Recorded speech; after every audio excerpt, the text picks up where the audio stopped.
What's good, everybody? Freaks and Geeks, aka NoahC, back at it again today for another video for y'all. And today we're going to be talking about a lot of things that have been going on in the community. And I'm pretty sure you guys have been tuning in to a lot of the drama that's been going on. But I digress. Let's go ahead and kind of get into the video because it's probably going to be one of my longer videos, to be honest. So what you see right now is me playing a guy that goes by the name of Wolfgang Native. Wolfgang Native is a known racist in the PS4 community. There are a lot of racists in the PS4 community, but this guy in particular has been a thorn in my side for a long time.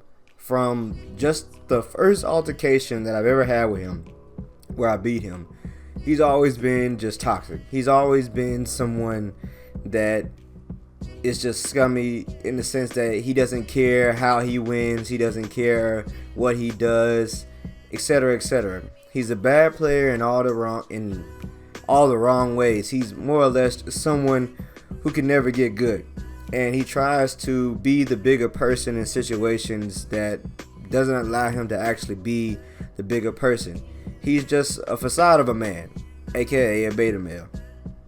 And this guy has basically been known by me, Arch, the homie It's Not Random, the homie Gold Killer. The list goes on about this guy. And in particular, out of all the screenshots that we've ever had, this guy has always made big excuses when it comes to actually playing us. In the sense that we always seem to bop him on the head and then, pretty much make him feel like he has to explain himself why he lost. Basically on some sorry shit. And you're probably asking, why am I playing Conqueror against him and not Nobushi? Well, based off of all the things that have been going on with this kite strat that has been kind of servicing around the actual community, I've been seeing more and more people use this. I've been seeing them use it for the wrong reasons. I've been seeing them use it because, again, these are people that cannot get good at the game and refuse to actually get good at the game. I know that there are thousands of people right now, not thousands, probably hundreds of people who've been doing this on a consistent basis. So if you have anyone do this to you, please put that in the comment section below. But I didn't use Nobushi because I knew this was going to happen. I wasn't even going to play around with this guy.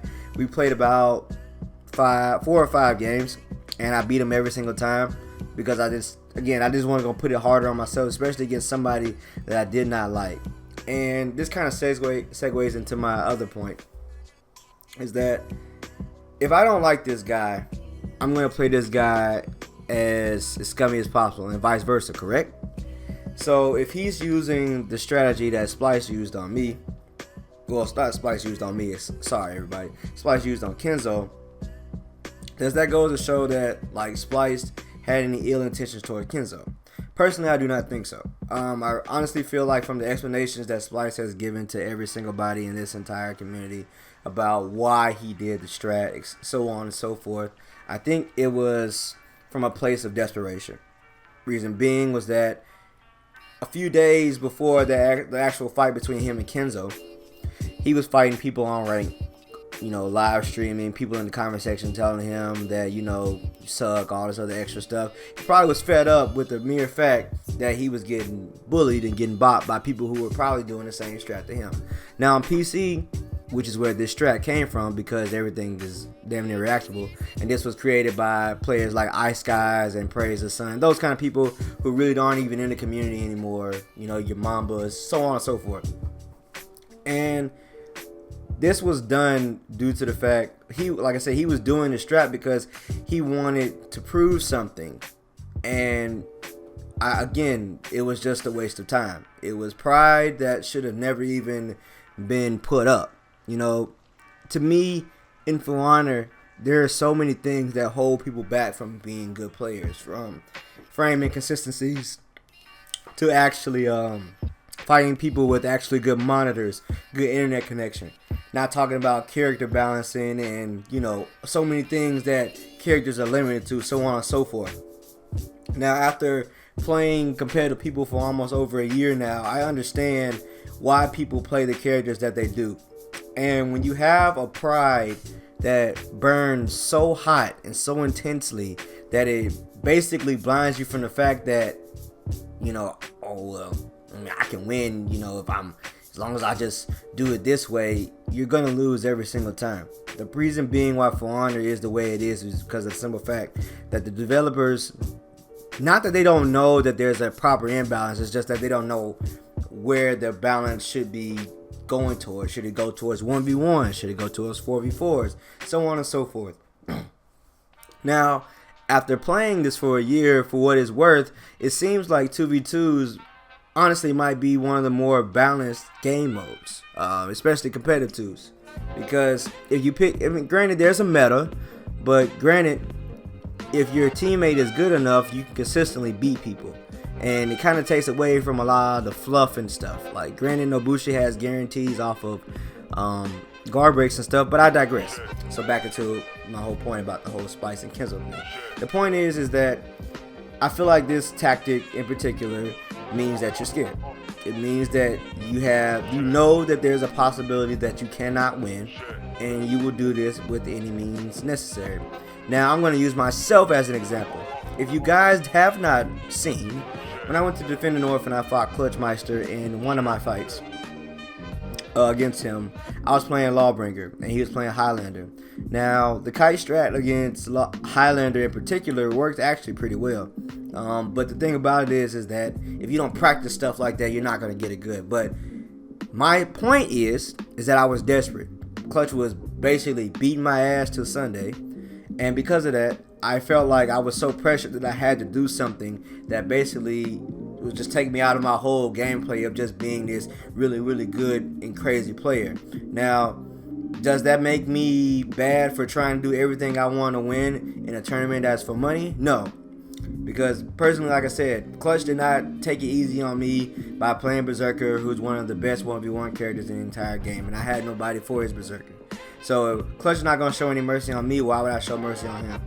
So the thing about it is that we're playing for money. We're playing for bragging rights. We're playing for just the mere fact of glory, of greatness. You know, being on a stage like that, like I said, as a competitive player, that's what you want. That's what you want at the end of the day. Now, I'm going to say this right now. This ranked, all this stuff right here about being Grandmaster, Master, Platinum, all these little things that don't equate to nothing, do not let this take away from your integrity as a player. Reason being is that I've done a lot of the scummy things that ranked players have done, you know, and I'm not going to sit here and say that, like I said, I'm a saint. But the thing about it is that rank brings the worst out of people. Splice is a pure example of that.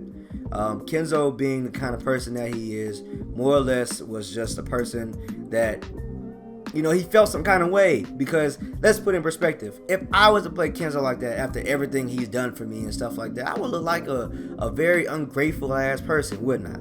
And the thing about it is that you don't play your homies like bitches. You play niggas you don't like bitches. Or you play, you know, you play how you want, but you don't do that to your friends. That's kind of where this all comes down to. And like the mere fact that, again, Splice had got on stream and basically tried to justify everything that he did yesterday with his little response, it didn't do anything.